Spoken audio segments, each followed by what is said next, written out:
ప్రభువైన యేసుక్రీస్తు నామములో మీకు సమాధానం కలుగునుగాక. షలోం. యెషయా గ్రంథము 27వ అధ్యాయము 3వ వచనము. దివారాత్రము దానిని కాపాడుచున్నాను. దేవుని నామానికి స్తోత్రం కలుగునుగాక. నిన్ను కాపాడు యెహోవా కునుకడు నిద్రపోడు. ఎంత అద్భుతమైన వాగ్దానం కదండి. దేశం యొక్క సరిహద్దులో మీరు గమనించినట్లయితే మిలిటరీ వారు ఉంటారు. ఆ మిలిటరీ వారు కంటి మీద కునుకు లేకుండా భద్రంగా దేశాన్ని కాపాడుతూ ఉంటారు. కనుకనే వారికి షిఫ్ట్లు వేస్తూ ఉంటారు. Morning shift, evening shift, night shift. ఇలా షిఫ్ట్లు వారికి వేస్తున్నటువంటి సమయంలో 100 మంది సైనికులు ఉన్నారు అంటే 100 మంది సైనికుల మీద ఒక కమాండర్ అధికారిగా ఉంటాడు.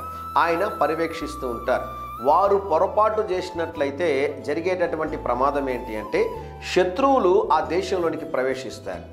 చైనా వాల్ మీరు గమనించినట్లయితే చైనా వాల్ కట్టిన తర్వాత వారు అనుకున్నారు ఏ శత్రువు కూడా దీంట్లోనికి ప్రవేశించలేడని. అయితే చైనా వాల్ కట్టినటువంటి ఒక నెల తర్వాత 10 మంది దొంగలు ఆ దేశంలోకి ఎంటర్ అయ్యారు. వాళ్ళని చైనా వారు పట్టుకున్న తర్వాత వారికి ఆశ్చర్యం కలిగింది ఏంటి అంటే చైనా వాల్స్ను మనం ఇంత చక్కగా కట్టుకున్నాం కదా, ప్రాకారాల్ని భద్రంగా ఉండడానికి, మరి ఈ దొంగలు ఎలా వచ్చారని ఇన్వెస్టిగేషన్ చేసినప్పుడు, వారిని విచారణ చేసినప్పుడు తెలిసిన విషయం ఏంటి అంటే ఆ చైనాకు ఉన్నటువంటి గోడలన్నింటినీ కూడా చాలా బలంగా పటిష్టంగా కట్టుకోగలిగారు. కానీ ఆ చైనా గోడల దగ్గర ఉంచినటువంటి గేట్ల దగ్గర ఉన్నటువంటి ఆ గేట్ కీపర్స్ ఉంటారు చూసారా, ఆ గేట్కి కాపలాదారులు ఉంటారు చూసారా, వారికి లంచం ఇచ్చి 10 మంది లోపలికి వెళ్ళారు. దేవుని స్తోత్రం కలుగునుగాక.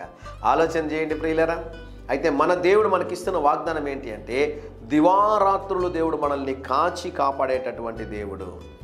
ఈ లోకంలో ఎవ్వరికి లేనటువంటి సెక్యూరిటీ అండి. ఈ లోకంలో ఎవ్వరికి లేనటువంటి సైన్యం. మన కోసము ఏ సైన్యమో తెలుసా? పరలోక సైన్య సమూహాన్ని దేవుడు అవసరమైతే మన కొరకు నియమిస్తారని దేవుని సేవకుడిగా తెలియజేస్తున్నాను.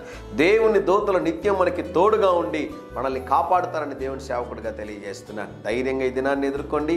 దేవుని సన్నిధి మీకు తోడుగా వచ్చునుగాక. ప్రియ పరలోకపు తండ్రి, మీరిచ్చిన శ్రేష్టమైన వాగ్దానము కొరకై స్తోత్రం. ఈరోజు మా ప్రియులు తలపెట్టుచున్న ప్రతి కార్యములో జయమును అనుగ్రహించమని యేసు నామములో ప్రార్థిస్తున్నాము తండ్రి. Amen, amen.